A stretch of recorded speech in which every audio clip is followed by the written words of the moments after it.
Tempe busuk kalau nggak bikin hoax nggak tempe busuk namanya. Nih beberapa hari yang lalu mereka sempat podcast di Bocor Nggak Jelasnya itu mengatakan bahwa KDMP, Koperasi Desa Merah Putih, itu adalah proyek daripada TNI, proyek militer yang ngabisin dana desa 70-80%. Sehingga desa cuma disisain 20-30%, dan para aparat desa tuh meronta-ronta, teriak-teriak, ini gimana bisa operasional desanya di situ.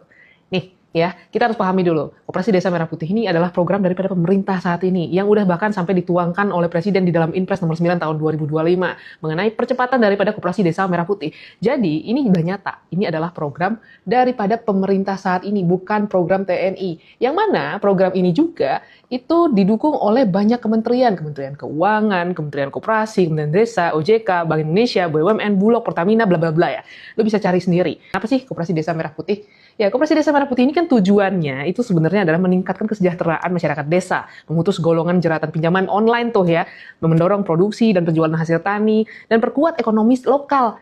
Ini yang nggak pernah disampaikan sama si tempe busuk. Kalau memang bukan proyeknya militer, ngapain TNI dilibatkan? Ini kan artinya militer intervensi ke ranah sipil. Makanya sesimpel baca undang-undang TNI. Di sana itu ada yang namanya OMSP, Operasi Militer Selain Perang. TNI itu punya tugas untuk menjaga ketahanan negara, termasuk ketahanan pangan. Nah, dalam hal ini, TNI membantu aparat desa di dalam pendampingan pelaksanaan Koperasi Merah Putih di dalam penguatan ketahanan pangan. Kenapa? Nih, masalah yang sering dihadapi oleh masyarakat desa adalah kayak petani, peternak. Desa selama ini selalu menghadapi rantai distribusi yang begitu panjang. Sehingga di harga petani, harga peternak itu amat sangat murah.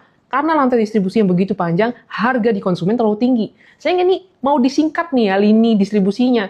Dan di sini menghadapi tengkulak dan rentenir bisa dibantu oleh TNI. Dan kalau kita bicara kenapa TNI dilibatkan di dalam pembangunan gerai dan gudang daripada Koperasi Desa Merah Putih, ya untuk mempercepat dan mengoptimalkan biaya dan waktu di dalam pembangunan Koperasi Desa Merah Putih. Ini semua adalah peran TNI dalam menjalankan OMSP dan tertuang di dalam Inpres nomor 9 tahun 2025. Jelas itu.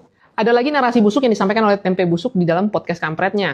TNI menggunakan 70% sampai 80% dana desa untuk mengelola Koperasi Desa Merah Putih, sehingga desa disisakan 20-30% dana desa yang membuat aparat desa itu kebingungan. Masyarakat desa jadi nggak dapat apa-apa daripada dana desa yang seharusnya dialokasikan buat kepentingan masyarakat desa.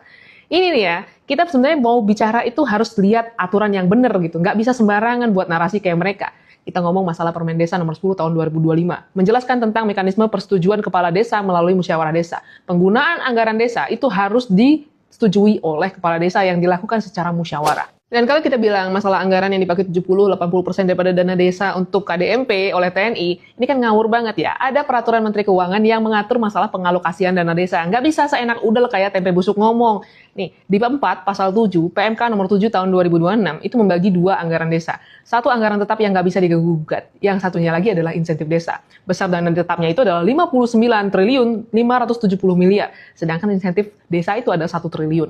Dan dijelaskan di pasal 7 ayat 3, insentif desa sebagaimana dimaksud pada ayat 1 huruf B dapat dialokasikan kepada desa yang memiliki kriteria sebagai berikut. A. Memiliki kinerja usaha KDMP. B. Merupakan kawasan perdesaan prioritas. Atau C. Memiliki kemampuan fiskal dalam rangka pembiayaan atas pembangunan fisik, gerai, pergudangan, dan kelengkapan KDMP. Jadi artinya dana desa yang nggak bisa diganggu-gugat itu yang nggak bisa diganggu-gugat udah dijelaskan nih di pasal 7. Dan dana yang digunakan untuk KDMP adalah insentif desanya. Selain itu juga kita ngomong ya, dana desa ini adalah milik desa. Kalaupun diinvestasikan di Koperasi Desa Merah Putih, asetnya akan menjadi milik desa, bukan milik pemerintah pusat ataupun TNI. Jadi nih ya, parah bener nih si tempe busuk. Kalau nggak nge-hoax, nggak happy. Emang sih susah, soalnya turunan Soros.